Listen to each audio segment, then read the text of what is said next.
దాన్ని ప్రశ్నించబట్టే ఈరోజు ఆ హాస్పిటల్ పూర్తి చేయగలిగారని చెప్పి సందర్భంగా మీకు మనవి చేస్తా ఉన్నాం. ఈ ప్రజాస్వామ్య దేశాల్లో ఎప్పుడైతే దమ్ము ధైర్యంతో గొంతెత్తుతామో అప్పుడే ఆ సమస్య పరిష్కారం అయింది. ఆ దమ్ము ధైర్యం ఉన్నటువంటి వ్యక్తి పవన్ కళ్యాణ్ గారు అని చెప్పి సందర్భంగా మీకు మనవి చేస్తా ఉన్నాం. మనం చూస్తూ ఉన్నాం ఈరోజు కూడా స్వతంత్రం వచ్చి 75 సంవత్సరాలైనా వ్యవసాయ రంగం మీద ఆధారపడి ఉన్నాం. కౌలు రైతులు ఆత్మహత్యలు చేసుకుంటే ఈ ప్రభుత్వం స్పందించలేదు. సొంత డబ్బులతోటి కౌలు రైతులు ఆత్మహత్య చేసుకున్న ప్రతి కుటుంబాన్ని తలుపు తట్టినటువంటి వ్యక్తి పవన్ కళ్యాణ్ గారు అని చెప్పి సందర్భంగా మీకు మనం చేస్తా ఉన్నాం. మొన్న మత్స్యకారులు వైజాగ్లో బోట్లు కాలిపోయినాయి అని చెప్పేసి వస్తే పవన్ కళ్యాణ్ గారు పర్యటిస్తున్నారు అని చెప్తే వాళ్ళు ముందుగా వెళ్ళారు. ఇలాంటి ప్రశ్నించేటువంటి వ్యక్తిత్వం ఉంది కాబట్టి ఈ రాష్ట్రంలో కొద్దో గొప్ప ప్రజాస్వామ్యం ఉంది అనేటువంటి విషయాన్ని కూడా ఈ సందర్భంగా నేను మనవి చేస్తూ ఉన్నాను.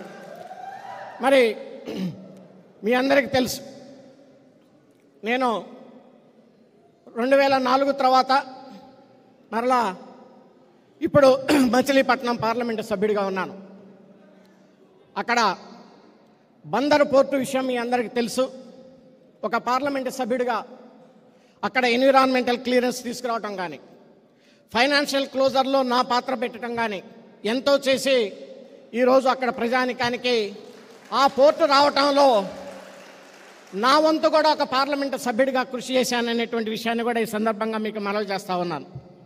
అదే రకంగా అక్కడ మెడికల్ కళాశాల రావాలి అని చెప్పేసి నేను ఎన్నోసార్లు అడగటం, మొట్టమొదటిగా ఆ రోజు ముఖ్యమంత్రి గారికి లెటర్ ఇవ్వటం, దాంట్లో భాగంగా ఈరోజు కేంద్ర ప్రభుత్వం నుంచి రావాల్సిన నిధులు ఒక పార్లమెంటు సభ్యుడిగా నేను కూడా దాన్ని కంప్లీట్ చేశాననేటువంటి తృప్తి నాలో ఉంది అనేటువంటి విషయాన్ని కూడా ఈ సందర్భంగా మీకు మనవి చేస్తూ ఉన్నాను.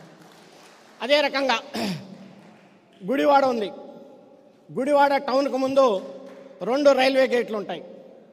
పొద్దున్న నుంచి సాయంత్రం దాకా దాదాపు ఒక 100 సార్లు ఆ గేటు పడుతూ ఉంటుంది.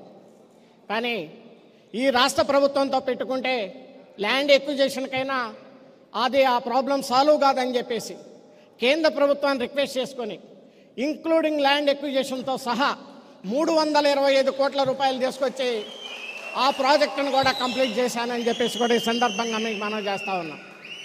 మనకి ఇప్పటికి కూడా స్వతంత్రం వచ్చి 75 సంవత్సరాలైనా మత్స్యకారులు ఉంటారు, దివుల్లో అంటాం, ఎదురుమండి. ఇప్పటికి కూడా ఇటు నుంచి అటు వెళ్ళాలంటే దాదాపు 10,000 మంది జనాభా ఉంటారు. రేత్రిపూట ఏదన్నా ఎవరికన్నా హెల్త్ ప్రాబ్లమ్స్ వచ్చినా ఏమీ రావటానికి ఉండదు. మరి నాబార్డు నిధులతోటి 140 కోట్ల రూపాయలు తీసుకొచ్చి ఆ ఎదురుమండి బ్రిడ్జిను కూడా త్వరలో ప్రారంభించాలని చెప్పేసి చేస్తే ఈ రాష్ట్ర ప్రభుత్వం పరిస్థితి ఎలా ఉందంటే టెండర్ పిలిస్తే ఎవరు రావట్లేదు, అది పరిస్థితి అని చెప్పి తప్పకుండా పవన్ కళ్యాణ్ గారి యొక్క అధ్యక్షతన ఏర్పడబోయేటువంటి రాబోయే